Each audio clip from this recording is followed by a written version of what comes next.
said, I made your career. I said, yeah, I know. I said, I finished yours. John always said to me, he goes, I'll never respect you as a world number one unless you beat me on that stage. I went, all right. Didn't know what to do myself. Just, John, give me a hug. And then there was a little while later, I said, do you recognise me as a world number one now? He goes, yeah. It really hurt in the fact that I just thought, why is something that I always found so easy just become so difficult? That blazing fire in your stomach, that big fire in your belly. All of a sudden, you're struggling, you're battling, you're working hard at your game, you know. It just becomes a flickering match. And like Bobby George always said to me, he goes, listen here, son.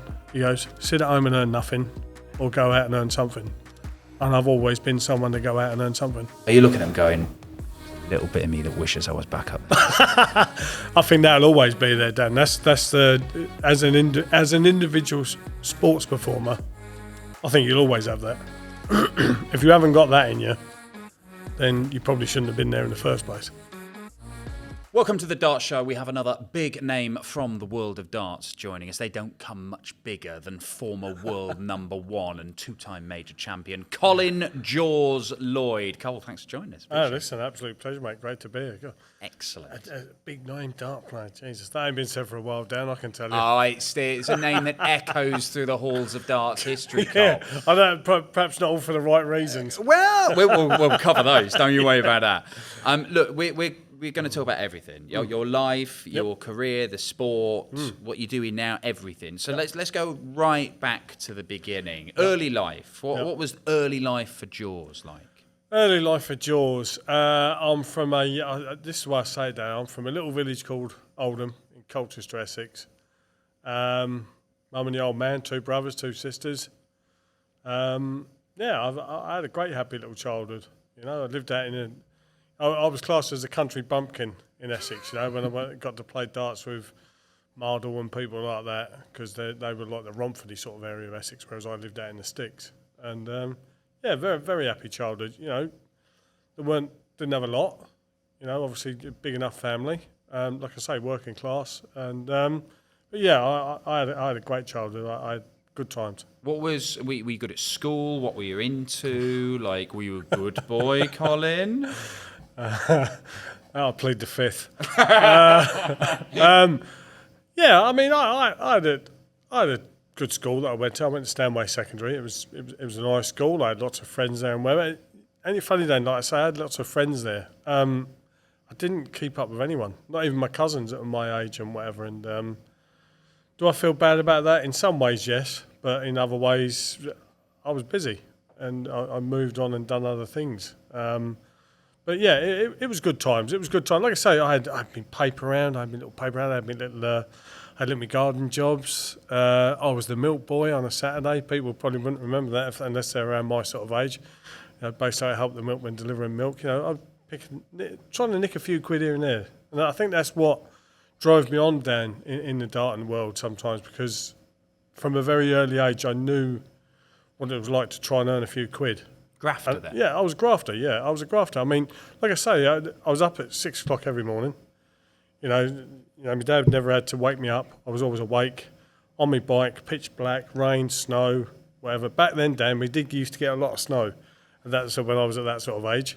Mile or so to the paper shop, sort out my papers, big old paper bag on my bike, get back.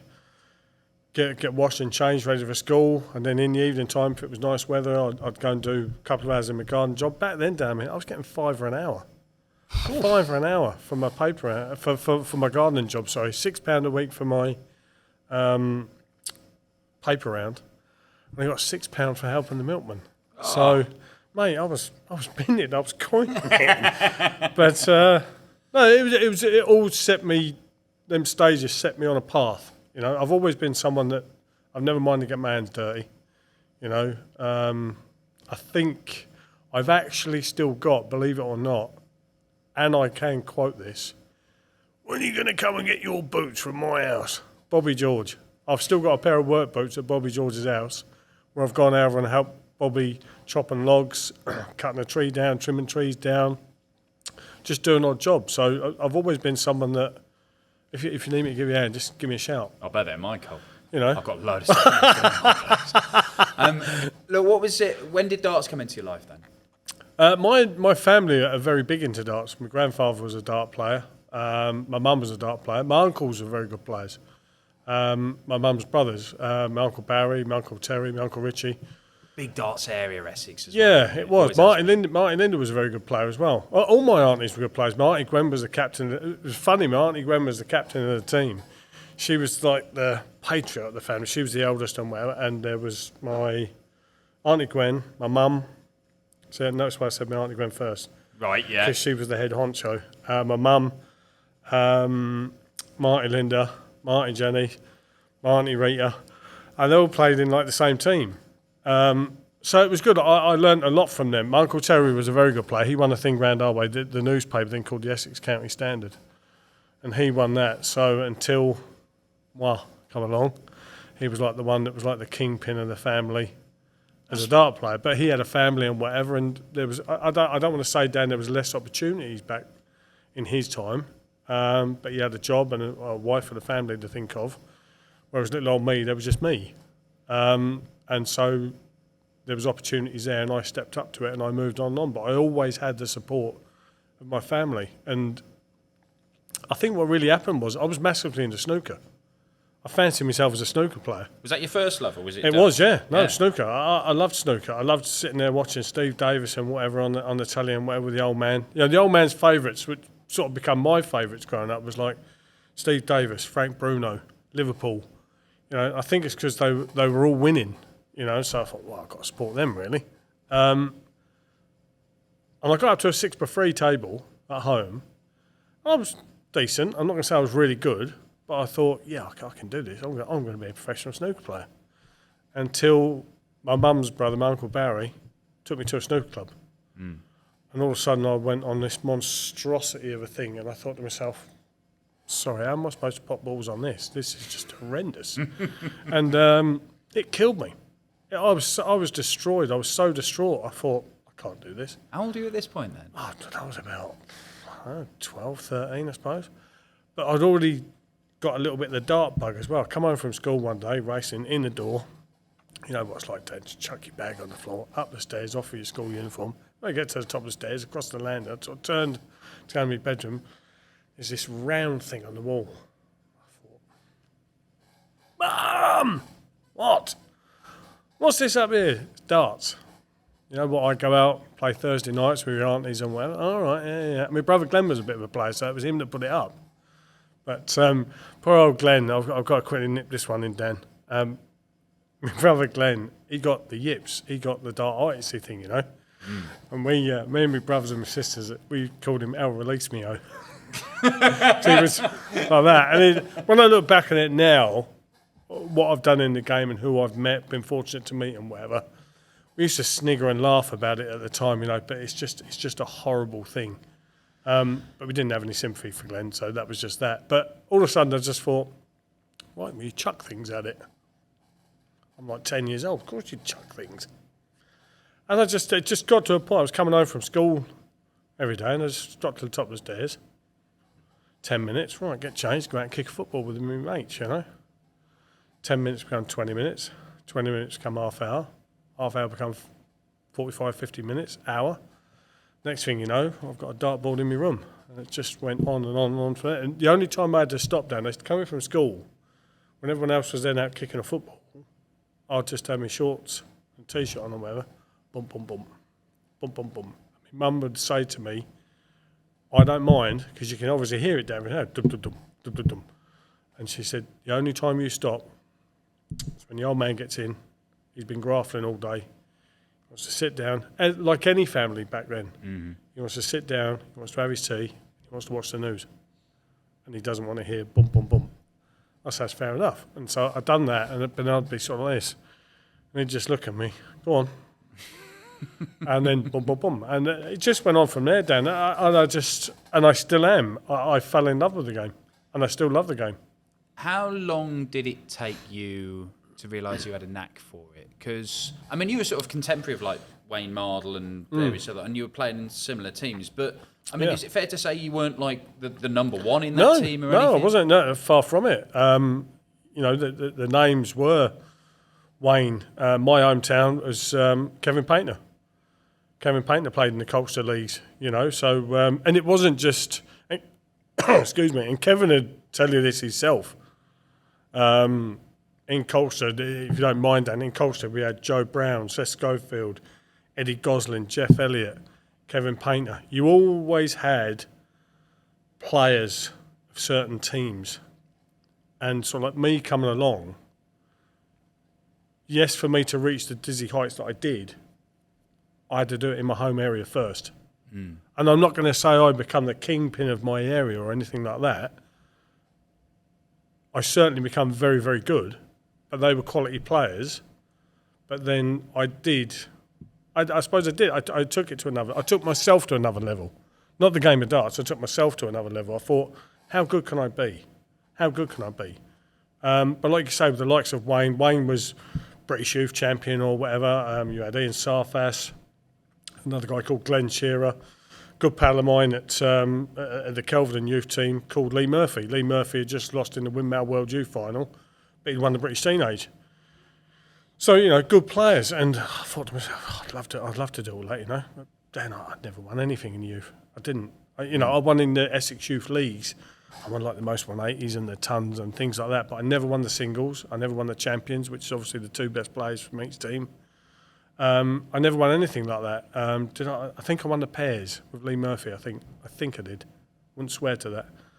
And then we moved on to county and the Super League system. I always represented, and it was only down up until about maybe just before lockdown. I won everything in Essex then, the Super League wise. I won the singles, the champions, the Essex Masters, the Rose Bowl, which is 1001 singles. I won all of that. But I never won the league.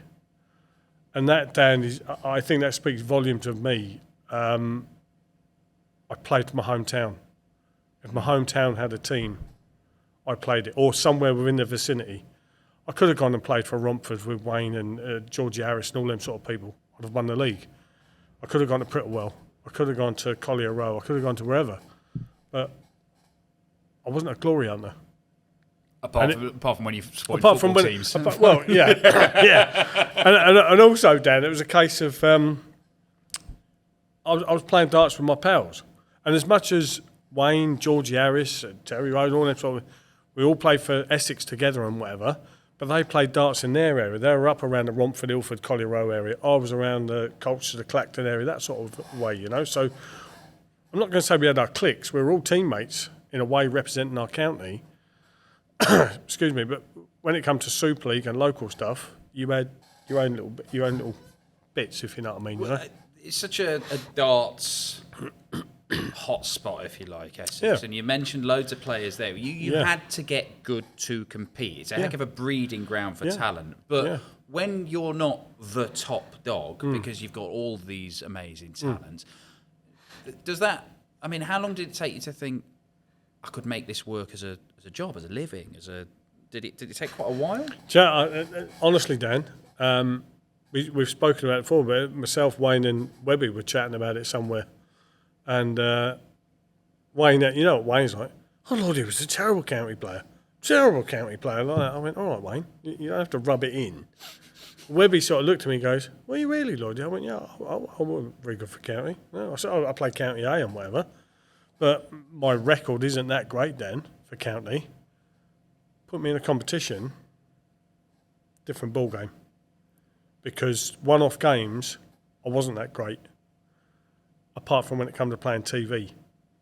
And then when it came to playing competition, if I just snuck through the first round, I thought, right, that's the bad one for me out of the way. I can improve now and get better. And that's why, Dan, I think for so long, until like now, I was one of the most prolific winners in PDC history at one point, because I was winning ranking tournaments all the time. But in some ways it was difficult, because I looked at the likes of, Rod Harrington was playing for Essex then. Wayne was playing for England also at the time. Kevin Painter was playing for England at the time. Andy Fordham had left London and come to Essex at the time. And I sometimes felt, although I was decent, am I a little bit out of my depth here? You know, and what really hit it home to me, Dan, was the first ever. I played in a couple of BDO events. Everybody played the British Open because it was only in London. So you went to the British Open, and I played the Yorkshire Classic. I think the Scottish Open one time. Not really great results, but then I went to, and I'd actually had enough, Dan. I'd actually had enough of darts then. You can jack it in. I was jacking in, yeah. I'd gone to the Essex Open, and I'd lost in the final. Lost in the final to Rod. Fair enough. Rod Harrington won it. Rod was world number one at the time in the then WDC as it was. And I said, no, do you know what? I don't really seem to be going anywhere. I'm gonna have a little break. I was playing well and all down at the time. I was playing really well, but just didn't. I thought I'm not catching a break of anything. And sometimes I know you have to create your own chances, your own luck and whatever. But I just didn't feel that was coming. So I just thought, do you know what? No, maybe a little bit of break wouldn't do me any harm. I've been playing darts solid then Mondays, Tuesdays, Wednesdays, Fridays, some weekends and whatever for like. Still working as builder at this point, aren't you, Still as well? working, yeah. Yeah, well, I worked on the stud farm for a time being, then on the building, then back at the stud farm, then back on the building. So I was still grafting, Dan, you know. And I just thought, no, I need a little bit of a break. And by chance, I was living in Whittam at the time. I was good pals with Steve Pegram. For people that don't know Steve originally was a chalker for the WDC, stroke PDC as it is now. He'd done a lot of driving for Rod Harrington, and now Steve still works in the background doing the numerator and the PDC numerator. And he said to me, "You can't give up, mate." He goes, "I've already entered you in the Eastbourne Open."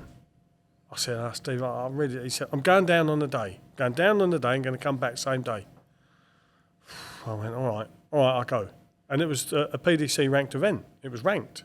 You know, everyone was there. You had the only one that wasn't there was Phil. Eric was there, John Lowe was there, Lazarenko, Della, Harrington, Warrener, Priestley, Manley, John Part. Everyone's there. I walk into this room, I thought, you've got to be kidding me. Anyway, I'm 2-0 down first game. And I thought, Joe, what? If I'm, like the boxers say, hanging at their gloves, if I'm hanging up my darts for a little while, I'm not going out 3-0. Anyway, I battled through that game, got a 3-2 result. Then I just went 3-0, 3-0, 3-0, 3-0, 3-0, 3-0, 3-0, 3-0. And I just thought, I'm playing all right today. That thing in my head that used to click if I was involved and I was playing exceptionally well, it just kicked in. Before you knew it, quarterfinal was there. Say board 51, Colin Lloyd, John Part. Right, okay. Well, how good are you, Lloydie? I beat John 3-1, 4-1, whatever it was. And then there was, what done it then? There was a break. They started the pairs tournament. I thought, you've got to be kidding me. Anyway, it got round to the finals, semi-finals. I played Rod Harrington. I thought rematch of a couple of weeks ago, the Essex Open. And I thought, I didn't play that great when I played Rod. That wasn't being disrespectful. That was a case of I was a little bit overawed. It's Rod Harrington. He's world number one, you know. Rod won numerous tournaments around the world. World Masters and all things like that, you know. Plays on the telly constantly. Anyway, goes up and I beats Rod 3-1. And then I've got Peter Manley in the final. And I beat Peter 2-1 in the final. And I think anybody that saw it, sort of like my hands went up in the air and just, yeah, you know, because it proved to me, Dan, it weren't about, yes, it was about winning the event. I've won the event, you know, and I've got a nice little 1,500 quid coming my way. Doesn't sound a lot, but it's 1,500 quid. But it proved to me I can compete against the big boys and I can beat the big boys. And then all of a sudden I just thought, do you know what? I think I'll put the giving up for a while on the back burner. And fair play to Rod. Rod came up to me and goes, well done, Lloydie. He goes, great performance, mate. It's brilliant. What are you going to do with that money? I said, well, I haven't really thought about it, Rod. This is like 10 minutes after I've won it. I'm beaming. I've got this little trophy. And it was only a little trophy, Dan, but I've won it. of all the players that were there that day that I've seen and that I know, not only big guns, but big guns from counties, because they're big guns, they're good players. So I don't really know, Rod, I haven't thought about it. He goes, well, and at the time I was with Dieter Hedman. Dieter had been a fantastic player, still is a fantastic player. He said, well, have a chat with Dieter. He goes, then have a chat with me, there's my number, handed me his card. Give me a call. He said, let's set you up. This was in early February, Dan. He said, we go to a tournament in Montreal in May, and we then go on to a tournament in Saskatoon. He said, you do well in them two. I think you're almost pushing for a place for Blackpool, the World Match Play, where we are right now. I said, all right, okay. Dan, at that time, I didn't even have a passport, Dan. I'd gone to France with the school at one time. I couldn't afford to travel anywhere. Anyway, I got home, I spoke with Dee, she went, do it. Do it. She said, God, you've won it. She goes, you've beat those class players. She goes, have a go. And no, I don't want to drag it on too long down. The rest is history, really. I went to those events and I'd done well and I got a phone call. So that one day, that one tournament, kicked off your professional career. That was all it was, Dan. It was that. And you didn't even enter it yourself because Steve Pegram did it for you. I'm not even sure if I paid him the tenner entry fee. But yeah, it was surreal, Dan. It was surreal. I swear to you, on my family's life, it was a case of I was done. I needed a break. I just felt as though I'm playing great, but I'm not going anywhere. I'm a County A player. Yeah, I mean, listen, that's not being derogatory towards County A players or whatever, but I thought, I'm better than this, but I'm not getting a break, and I'm not. And the only way you're going to get a break, Dan, is if you do something, and fair play to Peggers. Peggers put me in it. He drove that day, went down there. He drove back that night. I mean, we got home at like midnight, something like that, midnight, 1 o'clock in the morning. And I'm the one with the beaming smile, half cut, after celebrating. I've won a ranked tournament. It wasn't a BDO ranked tournament, but I mean, they were still, that wasn't new then. They were sort of 4 or 5 years down the line, the PDC then. And I thought, I don't care. And I done well in Montreal, semi-finals in Montreal, quarter-finals in Saskatoon, and we had one called the Scania Open in Sweden. I went to that, and I think I got to the quarter-finals there. And I got a phone call from a good pal of yours, who was the General Secretary at the time, or whatever it was, for the WDC. Hello, can I speak to Colin Lloyd, please? Yeah, speaking. Hello, my name's Richard Alex. And I said, yeah, I know who you are. Yeah. Obviously managed the late, great Eric Bristow for so many years. And he said to me, Colin, I'd just like to inform you, I know you play in the BDO system. There was a lot of to do then, Dan, I didn't get involved in it. It was nothing to do with me. I just wanted to play darts. Didn't do politics. I had my opinions, but very rarely did I voice them. Mm-hmm. He said, I know your partner's Dieter Hedman and whatever, and but I'd like to cordially invite you to the World Match Play. Not invite me, I'd qualified. Yeah. But he said, I'd like to invite you to come, but have a chat with Dieter. I said, I'm coming. He went, yeah, but Colin, what you got to remember is, I said, Dick, I'm coming. I said, from a 10-year-old boy, I mean, back then, Dan, I mean, what was I, 25, 26 then? 99. Yeah, I was 25. I'd been coming up to my 26th birthday. I said, from a 10-year-old boy, I said, my dream was to play darts on the telly. I said, I've earned that right. He goes, yes, you have, yeah, you have. I said, well, I'm taking it. He goes, you've got to understand, Con, you might get a little bit of flack for it. I went, and? I don't care. He goes, I think me and you are going to get on all right, actually. And I said, what do I do? I said, I'm not going to get an opportunity in the BDO. Maybe I could have done if I'd have pushed it a bit more, but I'd already done the hard work, Dan, of winning the Eastbourne Open. I've already got, wasn't the 1,500 quid, it was the 10 ranking points, 10 or 12 ranking points, 16 ranking points, whatever it was I got. That went a long, long way. That was one of their Category 1 tournaments. So then I goes to Montreal, and then I go into Saskatoon. Saskatoon was a premier event, and I think I got 20 points for just getting to the quarterfinals. So all of a sudden I've gone from nowhere, I'm in obscurity. I'm just little old Colin Lloyd from Oldham in Colchester, Essex, playing his county darts in the A for Essex and where, and playing for Colchester in the Super League. All of a sudden, I've gone from that on a Saturday. Steve Pegram's picked me up and drove me down on a Sunday, and I've gone to sort of like number, 45 or whatever, just winning that event. All of a sudden, I've gone to another 2 events, Dan, and I'm ranked something like number 22 in the BDC World Rankings. I'd have been mad to have turned it down. Didn't even have a passport, and then all of a sudden you're in Canada and making quarterfinals of Scandinavia. This is all happening very, very quickly. Yeah. Like, this must be a complete whirlwind in your life, isn't it? Dan, honestly, my airport for me, we used to have a guy called Alan Frasca, Shooting Star Travel. And Rod, fair play, I'll put you in touch with him, Lloydie, and he'll sort you out and whatever. And I said, all right, yeah.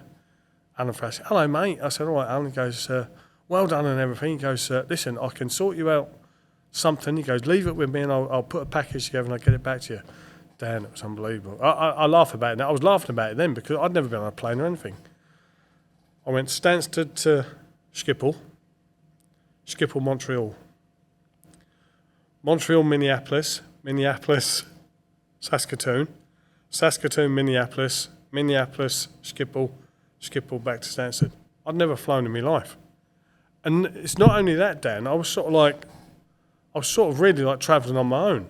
Excuse me. I mean, I had to go the cheap option. Other people might have gone direct this, direct that and whatever. So I was sort of getting on a flight and I got off at Schiphol Airport. Now, Dan, it's like second nature now. But then I thought, where do I go? Just took off on this plane. And Dan, I had a window seat. I actually asked for a window seat because I'd never been on a plane. I sort of like that. I was like, looking out the window, and all of a sudden I thought, just look, Colin, just look. Oh, my God. All that, But it was all a learning curve. It was all a learning curve. I got used to it very, very quickly. If I was travelling on my own, it was great over the years. I've become great friends, great companions, colleagues, whatever you want to call it, with lots of the players. And we'd meet there and we'd all travel together. But for those first initial ones, I was travelling on my own, and it was daunting. But listen, as long as I got there, I didn't care. And then it was just a case of letting my arm and the darts do the talking. Right. One person you've already mentioned who's played a significant part in your career and life, to be fair, Rod Harrington, the Prince of Style. Yeah. I mean, he had a huge influence on your career, didn't he? Oh, yeah. Rod was class. I mean, Rod sort of like took over the sort of where I need to be, what I need to do and whatever. We started practicing together. And I sort of thought, well, I'm already an accomplished player. I know how good I was. And I sort of knew deep down how good I could be. It's just a matter of bringing it out. And he nurtured that and brought it along. I mean, if Rod was going to give you a little bit of advice, you sat and listened. He wasn't world number one, but wasn't handed world number one. He earned it. He won Blackpool twice, won the match play twice. He'd already won a World Masters. He lost in a World Grand Prix final, a World Championship final, majors, and a prolific winner. And just, he was a class player.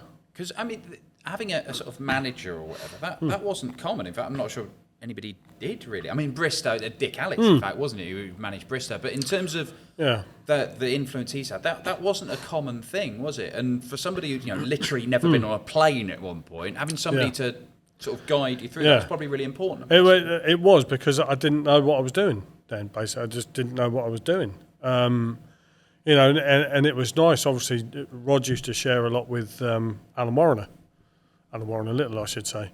And, two very, very experienced people that were more than happy to give you little snippets of advice. I didn't ever really like to go ask them for advice, Dan. Perhaps I should have done. Perhaps I don't want to say I would have got there any quicker, but, you're always learning. And that's why I always say to people now, if I can only tell you by experience. I won't tell you what you should do or what I feel you should do. Only you're going to know that. That's what I believe in. Only you can do that. But I can give you some advice from my own experiences. whether you take that in or not is entirely up to you. I wouldn't have the patience, Dan. I wouldn't have the patience to manage someone. I haven't got patience like that. So, what about your breakthrough, if you like? So you win in Eastbourne, and that opens up a whole world of possibilities. Yeah. What was it like setting foot on a TV stage for the first time? Oh, was that your home? That's what you wanted, right? Joe Watt, Dan, honestly, there would have been people who said years ago, Lloydie's one of the best floor players you've ever seen. Because I won so many floor events. It was just ridiculous. And the amount of times, I don't want to say I bottled it on the stage, but it took a long while for me to get used to it. I think that's why I struggled a little bit with county, then one-off games. But in saying that, my first ever TV event was the World Match Play here in Blackpool. And I made sure that I went down a good few times before I was due to play, just to look around and soak in the atmosphere and whatever. And I thought, that stage is massive. This room is massive. I just looked around, I just soaked it in. And then it just got to a point I thought, I just want to get up there. Just want to get up, just want to get up, just want to get up, just want to get up there. And I got up there and I played, who did I play? Scott, oh, that's terrible of me. What's his name? He'd done a bit of driving, a Canadian guy. Scott Cummings? Scott Cummings, that's it, yeah. Thanks, Dan. Sorry everyone. It's just a little bit of a mental block there. You'd have thought I'd have remembered that. And I was in complete control, Dan, and then I started thinking, I'm going to win my first game on telly. And all of a sudden, don't think that. Don't think it. All of a sudden, it just started going a bit wrong. And he started taking out a couple of shots. Oh, no. But I got through at 10-8, and I thought, yes, I won my first ever game on TV. Not many people can say that. I don't care how I played, I've won. I'm in the next round. Don't care. I'm in the last 16. Walked away. Anyway, become very good friends then at that point through Rod with Wazza, Alan Warner. And Wazza was ranked number 5 in the world at the time, I think. And I think I'd be right in saying Wazza didn't dismiss me, but he didn't see me as a threat because I was the new boy. I was the newbie. And he's got all this vast experience from playing county for Lancashire, playing for England, playing all on these big world stages and whatever. And that was his undoing because where I'd had a taste of the stage, I thought, I can do it on the stage. I can do it on the big stage. And I played him second round and I absolutely smashed him. I just took out everything. 13-2. 13-2, yeah. And the world number 5. Yeah. Humbled. Yeah, well, it's funny because we laugh and joke about it, Dan. I mean, years down the road, we ended up playing a World Grand Prix final. But me and Wazza always joked about it that he said, I made your career. I said, yeah, I know. I said, I finished yours. But we could say that because we were laughing and joking, But yeah, when I'd done that 13-2, and that was the first time then I got interviewed. And I went up and Jeff Selling was presenting it then. And my very last shot down, I wanted 20. And I loved double 10 at the time. I went on the wire. Just shuffled over a little bit on the wire. And my darts used to lean. I sort of looked. And the late, great Sid Waddell, I just had to move right over Dan. I was off the hockey by about so far. I was right out. It was unheard of and unseen at the time. And Sid Waddell burst into life saying, he must have gone about 3 or 4 feet off the hockey. And of course I just went, at the time then, Dan, they couldn't get the camera shot. I just threw the dart, I thought just clatter into the barrel, Colin, give it a chance. Clatter it into the 2 barrels. And that's what I'd done. And I turned around, I went to shake Waz's hand, and there was silence. And all of a sudden, he's in it! He's in it! Because you couldn't see it. No one had a camera shot of me hitting it. Shook Waz's hand, come off, went up with Jeff. And Jeff said, well done, Colin, brilliant. He said, just beating Alan, the Iceman, Warner, and whatever. He goes, how did you feel when that double 10 went in? I said, thank for that. And he said, and Jeff turned around and he goes, well, I'm really sorry, ladies and gentlemen, because it was an afternoon game. I'm really sorry for that, ladies and gentlemen. I thought, Dan, honestly, because I was so hyped, I thought, what's he apologising for? What's he apologising for? It's 3 o'clock in the afternoon. I know. And I come off and bless him, dear old Tommy Cox was there to meet me. Well, hey, Colin, he goes, I'll let you off for that one. He goes, is your TV debut? I went, Tommy, what did I do? He said, you turned around and asked it, he repeated it. He said, he asked you this question? I went, yeah. And he went, and you went, thank beep for that. I went, no, I didn't. No, I didn't. He went, you did, Colin, I'm telling you. And the first thing I done then is I think I rang my parents' house and I said, did I swear on TV? Mum said, yes, you did.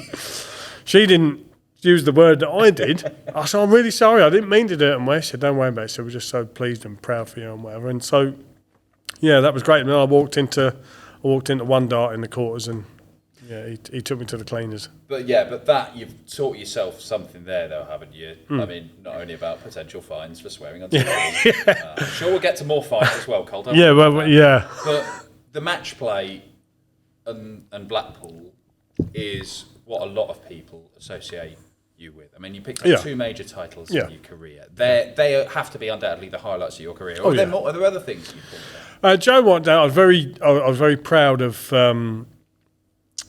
I was like the king of Antwerp for 3 years. Antwerp Open. Phil Taylor had won it twice.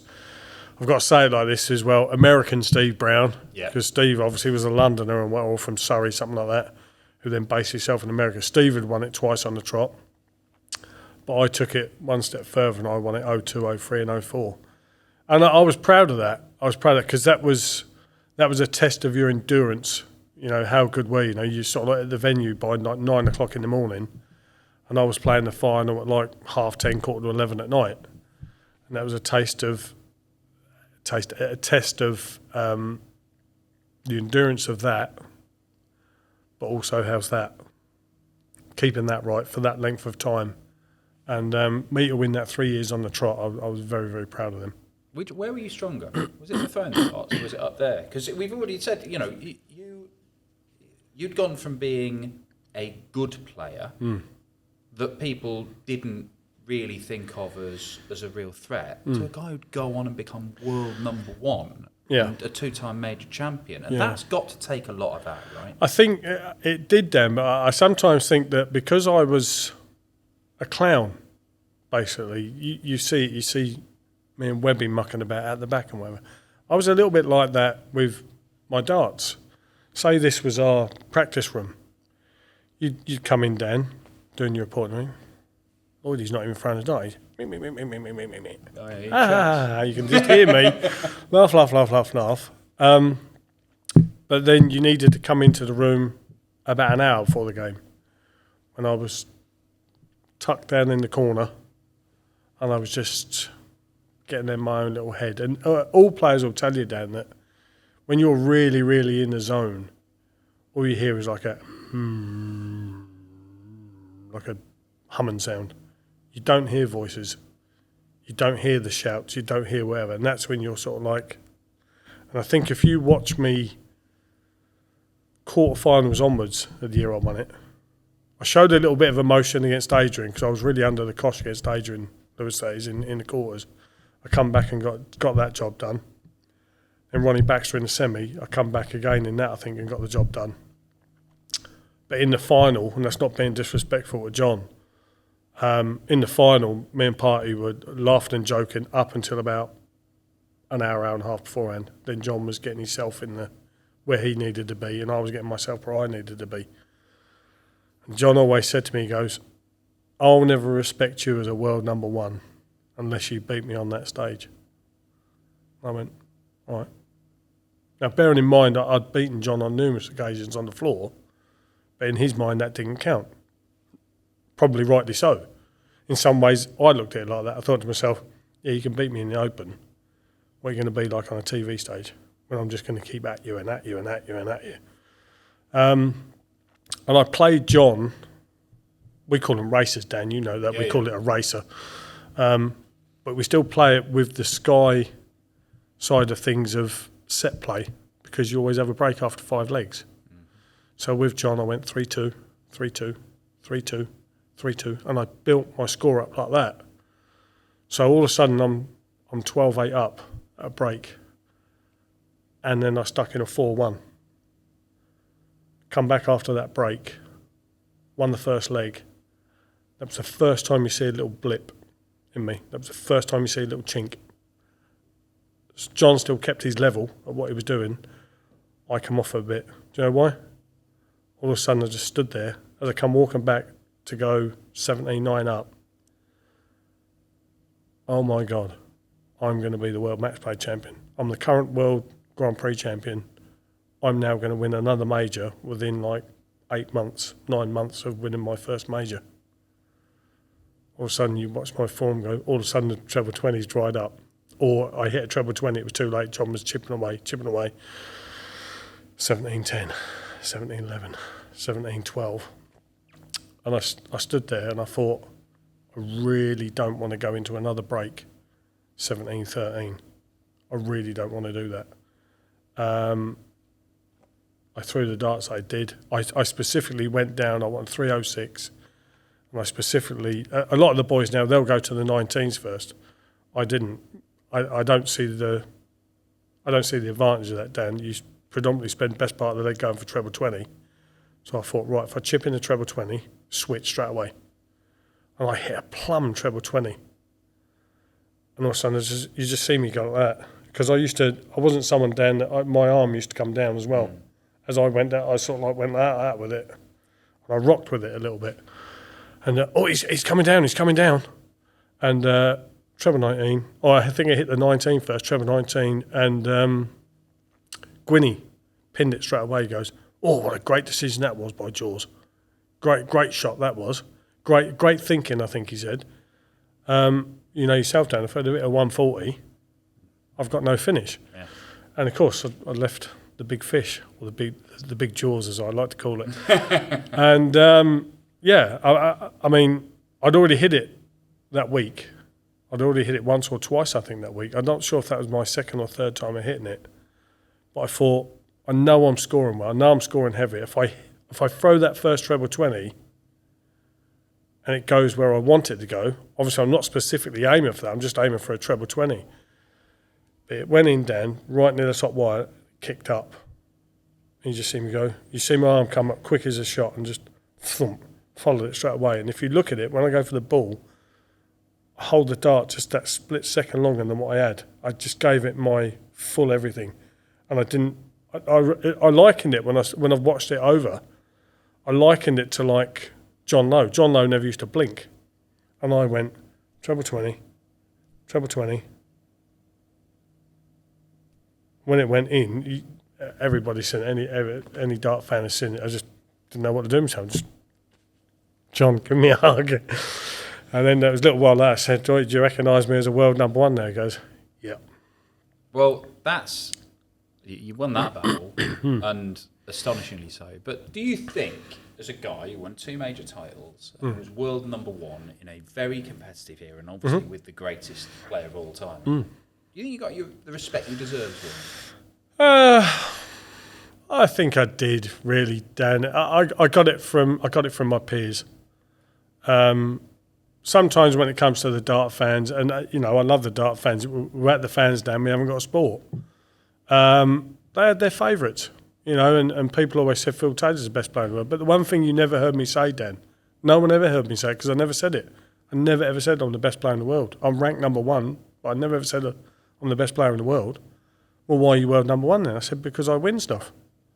Yeah, but so does Phil. I said, but Phil doesn't go to as much as what I do. I said, I actually support the tour. I said, I still thought, Dan, sometimes I wasn't a big enough name to command these, I don't want to say extortionate, but huge exhibition fees. And I was just still that working class kid from Colchester. Well, obviously I wasn't a kid at the time, but I was just still that working class fella from Colchester. It's that grafter thing, isn't it? Yeah, I think it was. It was just that grafter thing. And I just supported the tour. I just loved playing darts, and I went to everything. You know, I went to everything. I like to think, Dan, I was in parts I was a good world number one. I'm not going to say great. I was a good world number one because I actually won an event to take me to world number one. I won the Primus Masters. After the Primus Masters, the next event was the World Grand Prix, but with a UK Regional and a Players' Championship. I think I won the Players' Championship or the UK Regional, whichever one it was on the weekend. And at the end of the following weekend, I'm the World Grand Prix champion. So I'm not getting handed stuff, Dan. In the space of 2 weeks, I've won 2 big ranked opens and I've won a major. And so, and I also like to think that I was a good person as a world number one. I didn't blow smoke up my own backside or whatever because it could go in a shot. That's how tight it was then. There was myself, John Part, Peter Manley, Rod Harrington, Phil Taylor. We were all battling. Excuse me. But then it just got to a point where Phil wasn't going to a lot of opens and I just kept mopping up a few opens. And I think one of the, I've always taken it as a compliment, great pals with the great menace, Dennis Priestley. And I think he said to me one time, chuffing out, lad. He goes, it's bad enough putting up with Taylor. He said, let alone you. And I just laughed. And to me, Dan, that was a huge compliment from a guy that I've always looked up to and always respected for being not only the great person he is, but the great player that he was. So, you know, I like to think I was a good world number one. I done my bit for the game. I like to think I helped push it along a bit. But I think I got the respect. I think I got respect. You'd have to ask other people whether they respected me or not. You are respected on the dance. A more difficult period is the end of your... Because you're world number one, it takes a number of years before you end up dropping off the tour. But it wasn't like that. It was a gradual thing. And that, I often wonder what's harder to deal with for a darts player. I mean, if it just, somebody, say Glenn Durrant, a player we've spoken to, his throw goes, and within within 18 months, he's gone from Premier League champion to not being able to win a game, and he goes. And it was hard and it was brutal. But a slower decline where it becomes evident over a period of time that what you were able to do, you can't do it as often. And then eventually not at all. That's got to be very difficult to deal with. Joe, Dan, it really hurt. It did hurt. Excuse me. It really hurt in the fact that I just thought, why is something that I always found so easy just become so difficult? And you know what really hurts sometimes, Dan? You go to exhibitions and whatever, and you get the odd comment that you threw that game. I've never thrown a game in my life. Not locally, not anything. I've got too much respect not only for myself, the player I'm competing against, and the game as a whole, to ever contemplate doing that. So that sort of hurt me. But like you say, that blaze, and it gets to a point, Dan, where that blazing fire in your stomach, that big fire in your belly, all of a sudden you're struggling, you're battling, you're working hard at your game, you know. It just becomes a flickering match. And there's like, all of a sudden you can see the Force 9 gale coming. And you're just thinking, and I don't mind admitting it, Dan, you know, I'm Hardy Lloydy. I got choked. It choked me up because I just thought, I'm not good enough anymore. And, but what a great life. I had a great life, I had a great career. And the thing about it is, Dan, I'm still living the dream now because I'm part of the Sky team. I do lots and lots of stuff for the PDC. I'm still involved and still in and around the game. You know, there's been people that have been unfortunate that they're not involved in the game anymore. And I love now, Dan, being able to stand there in me shorts and me trainers and me T-shirt and just stand there in the crowd. A lot of people don't recognise me anymore, and I don't mind that. That's absolutely fine. It really doesn't bother me. But it's nice for me just to lean on the wall, and especially here at Blackpool, and I look up there and it's red hot. They've got their trousers on, their shoes, socks, dark shirt, and everything. I think to myself, I'm hot just watching you. And I think to myself, how on earth did I get up there and do that? But I did. But it was tough. But listen, people have had tougher things in life happen than me, Dan, just not being able to compete at the very top of darts anymore. So, once I got that around my head and thought, there's people worse off than me in life, all I've got to worry about is not being able to compete at the very top of darts. Well, So. the common theme through all of this, Lloyd, is that you've always been willing to put the work in. I mean, you've worked and grafted. I mean, look, even when you did drop off the tour, you're back labouring again and doing various things as well, weren't you? Yeah, I worked for a good pal of mine, Nicola and Dave Healy. They own a big business in Colchester called Healy Tool Hire and Sales. And, Dave and Nicola were just round one night, and I was sort of like scratching around, Dan, what to do. I wasn't skint or anything like that, but I thought to myself, I can't keep not doing anything. I've got to do something. The money's not going to be there forever. Wasn't as if I was a multi-millionaire or anything like that. And Dave and Nicola were around one evening for a barbecue. And Dave had a shop in Clacton as well at the time, which he'd just closed. And he was selling the building. He'd moved all his operation into a huge unit in Colchester.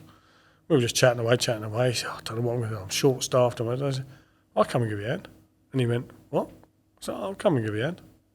Get out of it. I went, I'll come and give you a hand. So if you need to move stuff back from Clacton, I said, listen, I don't know what I can do. I said, but I'll help you out.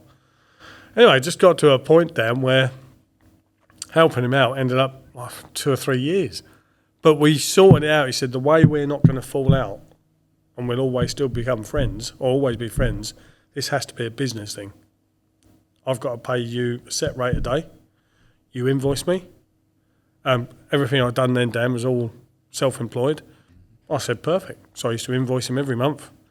And a couple of days later, bang, I got paid, done my bit with the tax man and whatever. And so it was all about, I've always been a grafter, Dan. And like Bobby George has always said to me, he goes, listen here, son. He goes, sit at home and earn nothing or go out and earn something. And I've always been someone to go out and earn something. Well, look, I mean, you are part of the Sky team. You do the spotting. It's a very, very tricky job. You do a bit of commentary, a bit of punditry, all this sort of stuff. Still being involved in the game, and a game that you loved all your life once you stopped playing snooker. Getting goosebumps, Dan. Getting goosebumps. But does that give you satisfaction? Or when you're spotting, or when you're commentating, or whatever, are you looking at them going, "There's a little bit of me that wishes I was back up there"? I think that'll always be there, Dan. That's the as an individual sports performer, I think you'll always have that. If you haven't got that in you, then you probably shouldn't have been there in the first place. Mardle doesn't have it. Mardle doesn't care. Oh, he does. Stick a golf club in his hand or whatever, or someone starts giving him a little bit at one of his exhibitions, he'll be the first one to turn around like me. All right, Trappy, you'll be up here in a minute. Don't worry. Let's see how good you are then. Because the amount of time, Dan, people look at me and go, I thought you couldn't play darts anymore. I said, no, I've never said I couldn't play darts anymore. So I can still play darts. I just can't compete at the level that the boys do today. And I say that in a respectful way, Dan, because I love watching the darts of today. I love watching MVG go up there and go at it with Gerwin Price, Johnny Clayton, Luke Humphreys now. The game's in a great place. The game, people keep saying, when's the bubble going to burst? I don't think it ever will, because we have such a fruitful amount of players that are so good and so entertaining that I think me and you'll be doing this down in old wheelchairs and whatever, or sort of like they're going to wheel us out the old people's home. Yep, we'll do a bit of commentary for you, or a bit of spotting. Do you know what, Lloydie? You're a big part of how he's got there. Two-time major champion, former world #1, Colin Lloyd. Thank you very much. Cheers, mate. Thanks very much. Thank you.